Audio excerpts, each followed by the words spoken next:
An important responsibility of a competent person is to inspect all the shoring and shielding equipment on the job site. These inspections are required by OSHA. These inspections need to be made at the start of work and as often as necessary during the day. Today we're going to be checking a vertical shore and a pump can. This particular shore has 3.5-foot rails. This is a common length, but you'll see them as short as a foot or a foot and a half. You'll see them as long as 12 or 15 feet in length.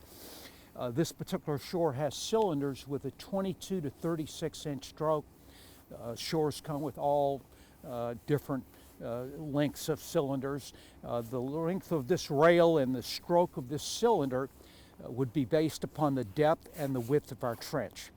The first step in the inspection of this shore, the principles, by the way, are the same regardless of the size of the shore. In making this inspection, the first step would be to check the rail. We're looking for any rips or tears in the rails, or it's not uncommon to get a little bit of bow in the rail, provided the bow's not excessive. That's not normally a problem. We're going to check all the pins and keepers where these hydraulic cylinders attach to the rail. We want to check our handles, make certain these handles are functional. We'll utilize these handles when we install and remove the shore. We want to check our hydraulic hose for any nicks or cuts in the hose. We also want to check this quick coupler to make certain it's clean, there's not any damage. Looks like our shore is in good shape. Next step would be to check our pump can. When the pump can is not in use, it's a real good practice to attach the quick coupler to the pump can. That just keeps that quick coupler from getting dirt inside and maybe some type of damage which could cause a problem. Want to make just an overall inspection of the can, make certain all the components are in place. In particular, we want to check, make certain all the nuts and bolts are in place for this pump assembly. We want to check our gauge, make certain it's not damaged in some way or showing some type of erroneous reading. Want to check the quarter turn valve, make certain it's working properly. Check the carrying handle. We want to check our pump can hose for any nicks or cuts or any signs of leakage. Also want to check our quick coupler to make certain it's clean and not any damage.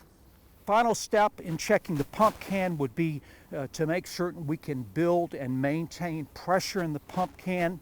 What we're going to do is close this quarter turn valve, and we're going to work our pump handle, put some pressure in the pump can, make certain we can build and maintain pressure. If we cannot build and maintain pressure, we're not going to be putting enough fluid, enough pressure in the shore and the trench, and the pump can would require service. We'd want to tag the pump can as needing service and remove it from the job site. Want to make certain we've got the right fluid in our pump can. Manufacturers make typically 2 grades of fluid. They make a standard grade. They also make a no-freeze grade of concentrate. We're typically going to be mixing the concentrate with clean water. We want to mix that concentrate according to the manufacturer's instructions. A lot of times when people hear the words hydraulic shoring, they think they've got to use hydraulic oil or diesel fuel. Hydraulic oil or diesel fuel will actually damage the shore and the pump can. Also, when we remove the shore, we're going to be releasing a little bit of fluid into the trench. We don't want to be putting hydraulic oil or diesel fuel in the trench. If we have any questions in these areas, we'd want to check with either the manufacturer or the distributor that supplied us this equipment. By carefully checking our shore and our pump can, we can make certain the equipment is ready to go to work and it's safe. We're also going to be meeting OSHA's inspection requirements. Thanks for watching and be safe.